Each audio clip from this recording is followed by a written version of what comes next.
What is immunity in our bodies?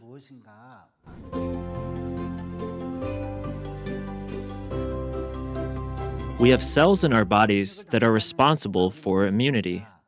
They are B cells, T cells, NK cells, which we've heard a lot about recently.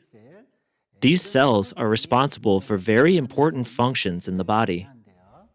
The first of these immune functions is to protect against viruses and germs coming from the outside. Bacteria is constantly moving in and out of our bodies from the outside. When these viruses come in, our immune cells react immediately, preventing them from proliferating and causing various effects. But the second thing is that these immune cells have another function for vascular cleaning. Our blood vessels play a role in transporting oxygen and nutrients to each cell, but they are also transport corridors for the various wastes that come out of them. Thus, blood vessels can get greatly damaged. So, if they are damaged, oil gets stuck in the open, damaged gaps. Also, platelets stick together, making the gaps bigger and bigger. If they get bigger, they become blood clots. If they block brain vessels and explode, it causes a stroke or cerebral hemorrhage. And if they block heart vessels, it causes chest pain and heart attacks. And if this inflammation continues to build up in the blood vessels, they get harder and harder, like rusty pipes. That's what we call atherosclerosis. This causes poor circulation because the vessels are less flexible. But these immune cells have the ability to clean up and remove the debris that are stuck in these vessels.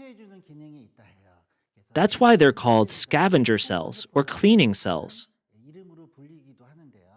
So these immune cells play a very important role in blood vessels. But they have another very important role. They feed on cancer cells. Our bodies are actually made up of 60 trillion cells. Cells constantly die and regenerate over the course of a single day. Cancer cells go through hundreds to thousands of mutations within a single day. Immune cells passing by cancer cells that look like this would stop and say, "Oh, this one is different from normal cells," and eat the cancer cell. So immune cells play a very important role in the prevention and treatment of cancer. And cancer appears more easily in people who have lower immune function. So your immune function is important not only for eliminating germs and bacteria, but it's also important for your blood vessels in preventing cancer. That's what you should remember. There may be some inconvenient truths and some mistaken ideas about this very important topic of immunity. First, for diabetes, high blood pressure, and hyperlipidemia, how would immune function be in people with chronic diseases like this? Obviously, it'd be very low, especially in the case of diabetes, which produces a lot of inflammatory substances in our bodies.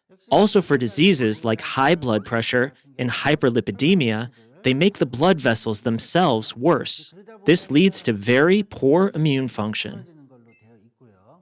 On the other hand, these inflammatory substances that come out can prevent immune cells from working. Since these chronic and underlying diseases play a role in getting rid of immune functions, people with these diseases must pay extra attention to their immune functions. You must keep that in mind. And for those who say, "Isn't my immune function okay since I exercise a lot?" Your body and immune function doesn't necessarily get better with exercise. We only need an adequate amount of exercise. In particular, some people think they must exercise very hard. They do high-intensity exercise like lifting weights or spinning. Actually, that's more like labor than exercise. Over-exercising can result in muscle pain the next day, and it can actually lower your immune function. The amount of exercise we recommend for adult patients is aerobic exercise for about an hour a day, 3 times a week. You can consider this an adequate amount of exercise. Doing more than that doesn't improve your physical health or immunity. You need the right amount of exercise, especially the amount that's suitable for you, to get healthier. Next, young people think like this. At my young age, what's the big deal with immunity? They could be thinking along these lines. But young people can have lowered immune functions as well. Especially for young people these days, their living conditions and lifestyles may be worse. Their diets may be irregular as well. Thus, their immune function may be greatly lowered. Also, immune functions can fluctuate throughout the day. If our body temperature drops by even 1 degree, our immune function drops by 30 to 40%. So if it's even just slightly chilly during the night, you catch a cold the next day. Thus, immune function fluctuates greatly moment by moment. No matter how young you are, the more you overwork and tire your body out, the more your immune function is lowered. Next, in order to preserve their immune function, some people think they have to make their surroundings sparkling clean and spotless, but you don't have to be so clean. No matter how clean it is, there are germs, dust, and all that. In particular, we need to have contact with foreign substances and things like this from the outside to some extent, so our immune function can be active. So it's not right to say, my cleanliness will guarantee great immune function. Immune function involves a lot of other factors, in addition to the surrounding environment. So how long could you last living in a sterile environment? You won't. The immune function of someone living in a sterile environment is weakened because they are not exposed to others. So it's good to keep your environment clean to a certain extent, but that alone isn't enough for optimal immune function. Then there are people who think, I lack vitamin D. They think, if I get a lot of sun, I'll be able to improve my immune function. That's partially true. Especially these days, people expose only their faces during the winter season while also wearing sunscreen. Thus, they don't get enough sun exposure. Some people say that their vigilance about UV rays have led to an over-reduction in their sun exposure and vitamin D. But we only need a certain amount of sunshine. A few hours of sun exposure doesn't strengthen your immune function. Although vitamin D is partially involved in the body's metabolic processes or immune function, just getting an average of 15 to 20 minutes of sun every day will give you sufficient vitamin D. You can't consider just getting sun exposure as boosting your immune health. Then, what daily lifestyle can we adopt to boost our immune function? The very first thing I emphasize the most is stress. When you're stressed, your immune function is lowered right away. You get sick when you're really stressed out.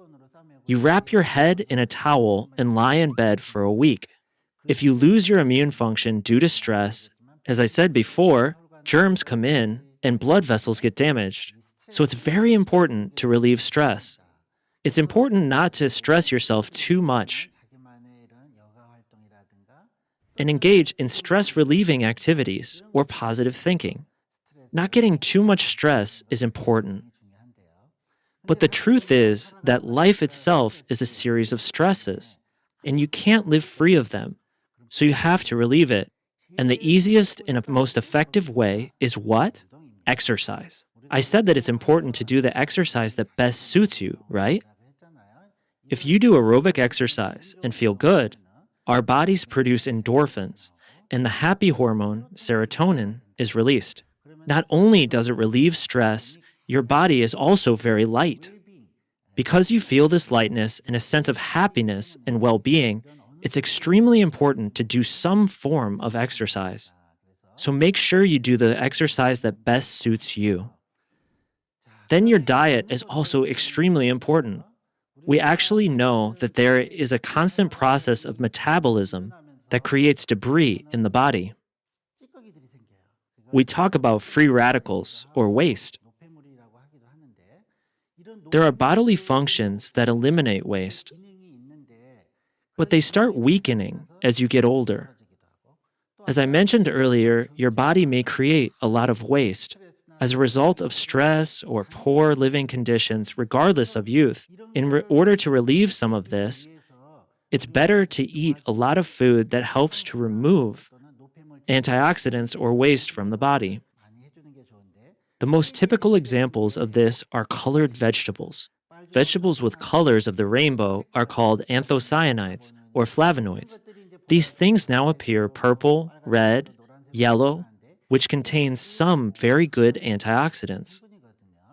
So it's great to eat these fresh, colorful vegetables. Also, if we cook this food, they taste good and are easily digestible. However, some of them are vitamins that we can get from fresh ingredients.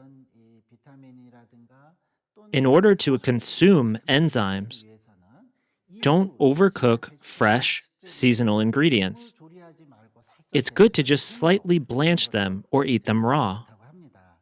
Because we can't produce a myriad of enzymes from these ingredients, to some extent, it's good to consume them.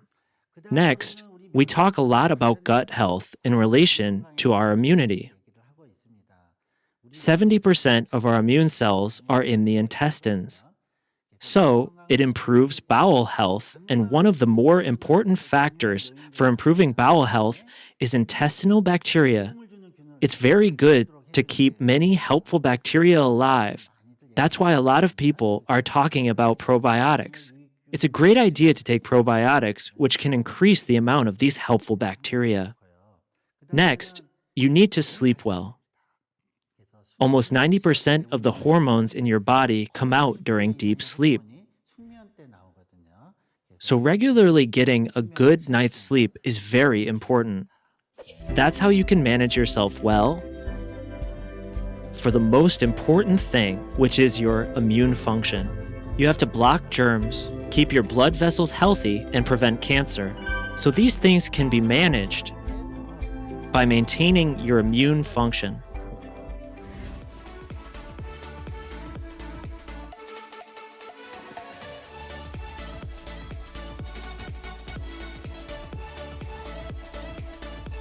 I hope that by listening to me today, you've gained an interest in your immune function and live a healthy life. Thank you.